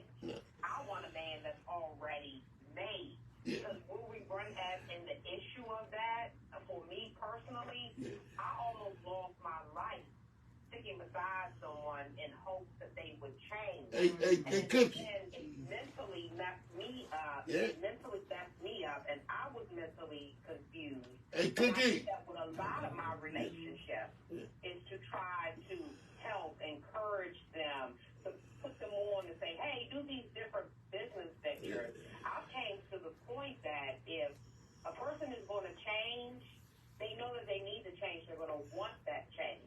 So I'm not in the business of trying to change a person, because we tell them these are the bad habits that you have. If they're not willing to change those bad habits, I mean, personally for me, I'm done. I'm going to leave. I'll walk away from a 10-year relationship because I'm not in the business of changing anyone, because I think the bigger issue is the mental issues and the traumas that a lot of our brothers have been through. All right, we're We're gonna let Dr. Khan address that. Yeah, so Cookies, I think you brought up so many important points there. I think the foremost point, the biggest point, you are absolutely correct. If the situation, if the relationship is unhealthy, it means that what that means is for all the reasons that you mentioned, if it's not going in a healthy direction, it's going to have a negative impact on you. Walking away may be sometimes the healthiest decision in that situation. Now, having said that, you may try to fix the situation if things can become healthy. If I have to lose a little bit of weight, I'll exercise, maybe watch my diet. There are certain ways for me to get to a healthy point. Some situations are workable, some situations are not. You have to decide, figure out which one is it. Some situations requires another person to join in. It takes two to tango. If the other person is not ready to tango, there is not going to be any tango. Nothing is going to happen there. So what you said was that if the other person is not ready, but address that trauma part that she was talking about for us, Doctor. Yeah, the trauma, I mean, that requires mental health. That requires specialist mental help. Now, in terms of seeing a therapist, seeing a clinician, that's always a good idea to talk about trauma. The basic tenet of trauma therapy is a trusting relationship, somebody the person can identify and trust. They will then try to talk about the trauma, if the trauma is hidden, if the injury is hidden, not processed, not talked about, it comes bubbling up at the wrong time. So we was taught, that pain shared is pain lessened. Pain, it grows when when you keep it hidden in the dark, but it dies in the light of exposure. And a lot of times Nate says something that's very, very true. It's me. I got to work on me because my pickle was broke. Remember I was talking about my wife when I met her, I was getting more healthy. So when I got with her, I was getting more healthy. But if I would have tried to pick before, I would have picked certain people. I was picking unhealthy people. My pickle was broke. Yeah. And so I think that is one approach that will work for a lot of people. Some people like to work on a cognitive approach. Some people like a behavioral approach works better. Some people think they reflect inward. Some people have this inborn ability to reflect inwards. Mm-hmm. They can fix themselves rather than changing something else outside. But the beauty is that there are so many different approaches, so many different ways to fix the problem. I just want to make a global statement, and I want both you gentlemen to chime in on it. Trauma, from a black male's perspective, exists. First of all, let's get that. From birth in America. Yeah. Okay? So that statement says that we all need some mental health services. No, we laugh, but if you're a black man in America, I don't care if you were born in Wisconsin, on a corn farm and never were in the city and saw gun violence. But just the mere fact that you're a black man in America that is in a society where you had to struggle to become a second-class citizen, where the laws are set up the way they are, even the social programs that are supposed to help the family removes the black man and penalize the family for having him come back. Because we live in this type of environment, he can't work. One of the biggest dogmas we need to get by is the stigma that we have to wait for trauma to cause injury or mayhem for it to be addressed and treated. Okay. I believe that if you are in, as a part of our educational system, we should have mental health. We talking about solutions. And yeah, we should have mental health in our schools. And back in the day, we used to have counselors in the schools. It's still there, right? but you only see them if the child's acting But it's out. reactive. It's not proactive. It's not preventive. And it's only the only person that are getting services of after they act out on the trauma. Okay. So there's no education, as Mr. Barnes was speaking of earlier. So what I want to ask you, Mr. Barnes, is from you being grown up in Trinidad, what elementary did you go to? Believe it or not, it was segregation where I grew up. So there was weekly elementary school. Okay, so It was you right to women, right on Montel and Oaks. yeah. I had to bypass weekly and go to Turner. Turner, right, 16K. right. I was the first, my class was the first black class in weekly elementary. But I went to 5th grade to weekly elementary. It's crazy. I coached basketball that we had. Okay. But now, so with that said, the school system then, comparable to the school system today as it deals with mental health, what's the biggest difference that you've seen? Good question. Okay. Just at the elementary level. Okay, at the elementary level, one of the biggest differences I've seen in the school system is that we got an education. I gotta be for real. Then when I was going to school, we got an education. So I mean, when I say we got an education, so much so that I went to McKinley High School. I graduated from McKinley in 1962. I did not go to college until 1992. I went to UDC. They had an admission test, and they had like 800 students. Only 8 students scored honors, and I was one of them. Come on, man. Because of the education that I got in McKinley High School. Come on, man. That's a big difference. That's a big difference. And education has a lot to do also with mental health issues as well. Mm-hmm. You know, the more educated you become, because then what you want to do, you want to seek out help. You say, I know something wrong with me or something, Right. and you want to seek out help. And so, when you say the biggest difference to me, now, in elementary school, when I first went to elementary school, it was white people in our weekly. And I don't know nothing about them. I never get to know nothing about them. Went to school and never saw them again. So I don't know if that's what you're getting at. And when I went to Turner, we were taught. We got a better education. Go to your left so the camera can see. I keep talking to you. Yeah, you keep talking. So, but the essence of my question was, and what I was trying to lead you to was, back then, the social climate in the school, right, did not match the ills in the street because the ills in the street weren't as prevalent throughout the neighborhood. No. We still had a family nucleus. If we had a problem child, they were dealt with at the family level, at the church, at the community center. They had a team around them based off of love and respect. And the next door neighbor. I mean, you could have a family live next door. Okay, It was just the issue, right? take And it so, forward. we got All right, we got to call it. We on with Man in the Mirror. Who we have? Good. Me again. Come cook it. Come on, Cookie. I want to chime. I'm glad you brought back the church piece because I want to chime into the church piece of it.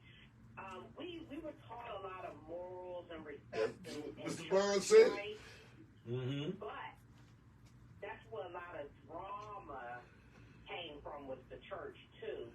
So I'm kind of mixed and torn with the church piece of it because for me personally, I think a lot of the values start at home, and it's not That's really right. the church, because I feel as though the church is Judgmental. because I can tell you all the drama, the rumors, the gossip, people cheating on their spouses. They were freaking in the church. They were freaking. Came from the church. But Cookie, let me ask you a They question. were Cookie. freaking. You talking about You different talking churches. about today's churches, What church talking progressive about? churches. You talking about different churches. Now what? than I'm How talking was your about. church?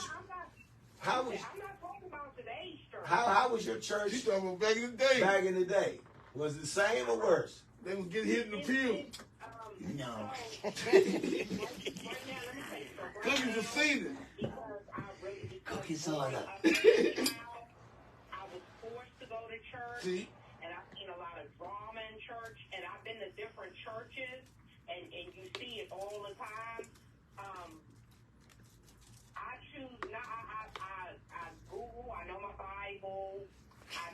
I'll look at streams for certain people if I'm interested in it. That's right. But I think a lot of the misleading for me and a lot of people that I know came from the church. Because hey, Cookie, religion, and having a personal relationship with your God, that's two different animals.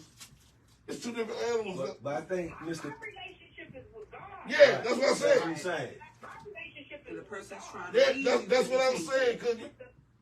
Huh? That's what I was saying. It's a difference between religion. Religion is taught behavior. You know, but the personal relationship, because I can contest because I got one today. I didn't have one. I did religion before. Well, I thought I was doing spirituality, but I was not taught right. Yeah, the person in the church could be tainted where they're supposed to be leading you. And Yeah.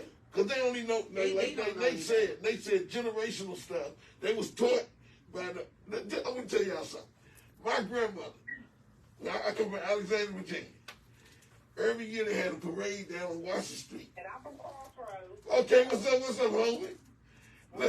Listen. So, Cookie, we was little kids. And my grandmother stopped us. We was going to the parade. And she said, don't y'all go down there looking at white people's face. See, that's the kind of stuff we was taught. Because she was one generation from a slave. yeah, So we was taught stuff like that. I said, man, I look at a white man if I want to. In my eyes. But we was taught different.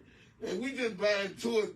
I think we was the first rebel kids. We the first rebel kids when it came to seeing stuff in a different view. Well, that's the civil rights movement in the 60s. yeah, That's and when it that's where happened. Emmett Till, like, Yeah, years after that He just happened. thought there was nothing wrong with it. Well, that's because he didn't have the mental capabilities. That's a whole different story. But that spawned off the civil rights energy to say, you know, I'm a man, just like you're a man.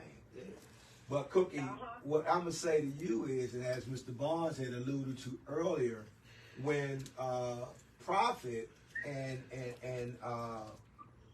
progress, prosperity meets religion, it's no longer religion. It's no longer religion. It's a business. It's a business. That's why you got pastors who are CEOs of a business, and the school at the church is no longer the church's school. Right. It is a funding mechanism. Yeah. So But listen, but the people have something to do with that Oh, because definitely. they wouldn't be in the position that they're in if it wasn't for the people. So how do you educate the people? I mean, a lot of people were falsely moved in a direction and were blindsided. I mean, they wouldn't be in the position that they were in if the people wouldn't follow them. but see, we didn't vote none of them in. Hey, Cookie, if you've been in a black church, I've been in a black church. Do you know what the ministry is in a black church? His word is like directly coming from God. That's what they said. Yeah, the He truth. got so that means people not educating themselves. No. Exactly. That's because we don't need no middleman. No, Right. no. I don't need a middleman. I mean, you That's don't it. need no middleman, but like if you grow up in poverty, a lot of people are taught not to leave the hood, but to stay in the hood, get on food stamps, stay on food stamps the rest of your life. But that's learned. That they never really taught that. That's a learned behavior. We talked know. about we talked about that earlier. Okay, but it's a learned behavior. Go ahead, Miss Amycakes. Want to address some of that? Hey, Miss Cookie. We actually tapped on that maybe about 20 minutes ago. So, prime example. I used to live in Simple City. A few years back, everybody knows Simple City. So, Simple City. Yeah. So we didn't name the name of it, but that's what we call it. Right. Exactly. Yeah. So I know a particular person that lived there. She probably still lived there. She was. Well, I'm 40, about to be 45. She was like 60 then. Her mother was raised there. Generation. It was a generational thing. That's what we talked about earlier. I was naming places. Mind you, I was only there for like maybe about 4 years, and then I moved to my home, and I ain't never looked back since. But I also always worked full time. I've always supported. I always paid for market rent where I lived, everything. Yeah. But she paid zero rent. She got full benefits, all of that.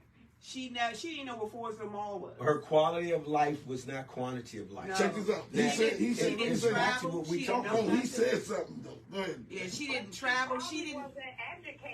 That's what we talking. That's the whole thing. Ain't that what you said earlier about financial literacy? I was telling her I was going to Forestville Mall. She said, "Where is that?" I said, 10 minutes up the street in Forestville, Maryland. She didn't know. But you got to understand something. That is also a result of slavery. Because in slavery, we also talked about that with integration. Right. Same thing. We enslaved ourselves because as a female, I said I would never mess with a man. A lot of the men that I grew up watching, and guess what happened? The universe turned to where even in a relationship, it could be a man or a woman. They will blindside you to a point you won't even see the flaws until you're in the relationship, and then all these flaws coming out. And then you end up messing with, like for me, you end up messing with the man that you watched growing up that you said you would never mess with. Yeah. Hey, Cookie, let me ask you this. Yeah. Let me ask you this. I don't know if you heard it earlier when I said I can identify that my picker was broke. So I had an identity, I had an image of what I wanted, but it wasn't conducive to what I needed. So let me ask you this. Who you were. Or who I was. That didn't line up with the spirit I had. But what I'm saying is, my wife was talking about this. She said, I was looking for a tall, dark-skinned man. And she prayed to God. I said, give me a good man, and I'd like him to be tall and dark-skinned. Well, I'm short and light-skinned. But you're a good man. But I'm a good man. But see, she asked for a good man first. Yeah. Our presents don't always come in the package that we wanted to come in, right? Yeah, exactly. So what happens is, as we mature, our values going to do one or two things. They're either going to stay where they are, stagnant, or they're going to grow. If they stay stagnant because the world keeps moving, then we're moving backwards. If they grow, then we are in a progression stage. So when you stated that you ended up with someone that you said you wouldn't be with, I don't know you from a can of paint, but I can tell you from my own experience and from my clinical experiences that your maturation process has some stagnation, right? And in that stagnation, it allows you to make the decisions that you make. I mean, For me, I made the decisions that I made was because I was seeking an attention and an affection for love. Come on, I need you to touch on that. I didn't know what love was. What you think about that? I've already identified my mission because I'm putting a puzzle together in my life because I have 3 words: to acknowledge your life, to confront your life, and to cope with your life. Those are the stages of healing because we have to acknowledge the issues, confront them, and then that's the freedom to live it. But I also have noticed that, through this lifetime, is that our black men are so damaged from a lot of the traumas that they have been through that they hurt each other.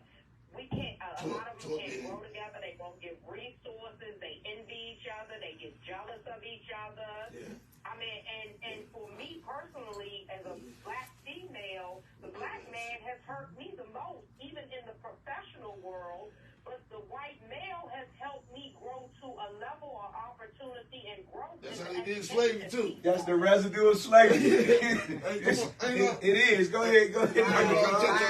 He was waiting. He's waiting for this one. So I think the point that I was going to comment on was your sense of reflection, your sense of what you have understood about yourself. It's amazing what you understand about yourself, where you are, and the ability to recognize that. I think that is credible. It's commendable. It's commendable, absolutely. Yeah. And see, hey, Cookie, see. Well, see, I'm a domestic violence advocate. Yeah. So my ex brutally beat me and stabbed me 6 times. So I share life experience. So this is a part of my world is helping people identify their traumas through the connections of sharing life experiences of others, because you never know who you may connect with. But that is putting out the resource piece of it, and the educational piece of it is that no matter what hurt and pain that we go through, we can escape this. We can take the shackles off our feet. This is a conversation Rodney and I had were chatting about last night, is that we enslave ourselves. We allow a lot of things to happen to ourselves because we don't want to accept our lives. So how do we get people to accept our lives? I can tell you the measures that I use to get to help folks identify the traumas that they're going in life. I use myself as a piece of this to show people that you can heal, and this is how I have healed. So, it's like resources like that. Like, what steps and measures can we do to, even the men in the mirror. I say I'm the woman in the mirror because I'm not scared of my reflection anymore. But before I would hide, I was embarrassed of the things that I did. But now I know that the childhood traumas that I went through caused these issues. So a lot of times it's us going back to our childhood saying, you know what, I went through all these things. My childhood traumas are affecting my adult decisions. Exactly. And I think that is the biggest piece of where I can look at it different. Struggle at. Hey, look, I'm a trauma victim. I've been through trauma, a lot of trauma. But let me say this. Now, I'm a trauma overcomer. It's the perspective of it. Like, this will change. Like, a stem, when it come up from a seed, I thought about this. I said, it got to come through the ground all the way up to the sunlight. That's a lot of trauma. That's a lot of trauma. Rocks and worms. Then check it out. The ground is patted down. The stem is very fragile. It's fragile. It's incredible how that stem come up through the ground. Because when it get out in the sunlight, you can just touch it and it'll break in pieces. So how did it come straight up through that patted down dirt and rocks? How did it do it? So there is something about biology. The same fire that melts butter hardens steel. Come on. So that's the biology. So, but then the question becomes, how can somebody melt under a trauma and somebody is so resilient that they grow, they progress, they overcome? And that is the question. And the answer may be different for everyone. But rich fit everybody. They were rich. But I think that sometimes it's talking to somebody, sometimes it's just helping yourself. There are many different ways to overcome, change the trauma, and to move from adversity to growth, to develop, and then find new ways to move forward. That's key. That's key. It's the richness of our soil. Because all soil ain't good soil. That's why people got to test it before they build on it. So we got to make sure that we're planting our seed in the soil that is rich like us. Because richness comes from the heart. It's not from the money. It's from our heart. But we are the richness. But if I don't know how to plant and reap, then I'm just going to start just doing anything to the soil. I got to be educated. Yeah, what I'm trying to do is that, believe it or not, there's a positive for every negative. You got to really start for it sometimes. Yeah. But every negative is a positive. Come on. And that's what I try to do. when I'm dealing with adversity, I try to figure out there's got to be something positive, and that's what I do. And there's no worse trauma. Trust me when I tell you, than losing a child to gun violence. Or lose a child, period. My daughter took her life. Oh yeah, losing. My daughter took her life. Yeah, well, losing a child. My first one. Yeah. You know, there's no worse trauma. I mean, don't. And I've attempted suicide. Everybody's still here, Cookie. I had 30 Percocets to my mouth about to go down my throat. You know, so how do we bring awareness to that? You know, because a lot of people are suffering, and we don't know that they're suffering. But I think instead of us, we spend so much time on working, because I work 80 to 100 hours a week, but I'm very connected with my family as well. We spend so much time working that we forget to ask folks, how are you doing? How was your day? Hey, Cookie, let me ask you this. Stuff like that. Okay, let me ask you this, Cookie. Is it okay if Rodney give some of the people your number to talk to you? Oh, absolutely. Now we gonna talk. I actually have a company. It's called. I actually have a business called The Good Fight. Okay. Oh, okay. Okay, so listen, Nate, I gotta shut it off because we gotta give the guys a minute. Final last listen words. in. So thank you, Cookie. Thank you for your input, and we gonna get with you. Do you know somebody named Clement? Clement, yeah. Yeah, he connected me to you on IG. Amycakes 1978. That's her. Listen, y'all. Hey, Cookie, we gonna rap to you. We'll get the number. We'll get your number. Amycakes gonna call you, and we're gonna have some people call you. And what we do here, we reach across the aisles, and we network with each other for the betterment. Because we have to bring awareness to men, women, youth, and when we bring awareness, then we can also, the abuser is watching us. And I gotta cut you off, because I gotta let these guys, we got start on time, end on time. We got 2 minutes. I gotta cut you off. But we're gonna get back to you, Cookie. Thank you. I will chat with y'all later. Yeah, we're gonna chat. We're gonna And talk. we'll be here next month, same time. Same bad channel. All right? I'm going to call in. Love you, Cookie. Keep Thank calling. you, We baby. need you. All right. All right, before we go, it's been a wonderful show. Mental health and mayhem. And man, it's been a lot of great information shared tonight. It's been a wonderful show. We want to thank the esteemed guests, and I'd like to thank my panel and the team, even the ones behind the camera. And I got to thank my wife because she drives. And look, but man, it's been wonderful. We're going to let you guys get real quick the last couple words.